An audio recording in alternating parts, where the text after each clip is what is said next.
Ассаламу алейкум, урматтуу көрөрмандар. Сиздер менен кайрадан Көк Бөрү каналы. Бул чыгарылышта Көк Бөрү боюнча Кыргызстан улуттук курама командасынын Россия менен болгон оюну тууралуу айтып беребиз.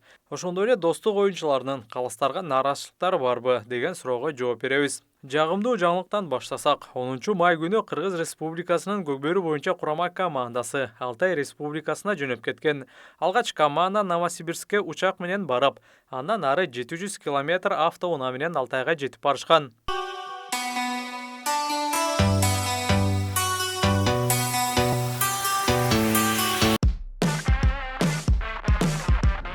Сюрприз!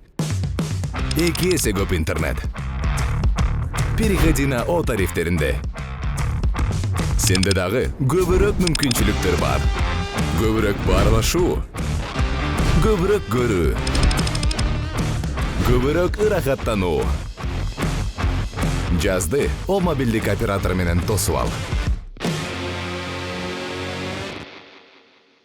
Белгилей кетсек, Алтай Республикасында 4-майдан бери Тай-Казан Көк Бөрү боюнча Орусиянын биринчи чемпионаты өтүп жатат. Анын алкагында бүгүн 11-майда Кыргыз курама командасы Орусиянын Көк Бөрү боюнча курама командасы менен достук көрсөтмө беттешин өткөрүштү. Оюндун негизги бөлүгү 5-5 эсеби менен аяктап, кошумча 10 мүнөт берилди. Кошумча мүнөттө Кубаныч Султан уулу эсеп санын жаңылап, Кыргыз курама командасына жеңишти алып келди. Курама команда төмөнкү оюнчулардан түзүлгөн: Жолдошбек Орозбаев, Манас Ниязов, Кубаныч Султан уулу, Тойчубек Коргонбаев, Рустам Тыналиев, Кушчубай Идис уулу, Өмүрбек Эсен уулу, Марис Койгелдиев, Алын Назаров, Нурдин Болотбеков, Улан Насакеев жана Ильяс Исаков. Бул чемпионаттын соңу менен Россиянын курама командасы түптөлүп, 5-дүйнөлүк көчмөндөр оюндарына даярдык көрүү башталат. Бул турнирге Кыргызстандан 3 калыс барып, оюндарды ортодогу калыстардын милдетин аткарышты.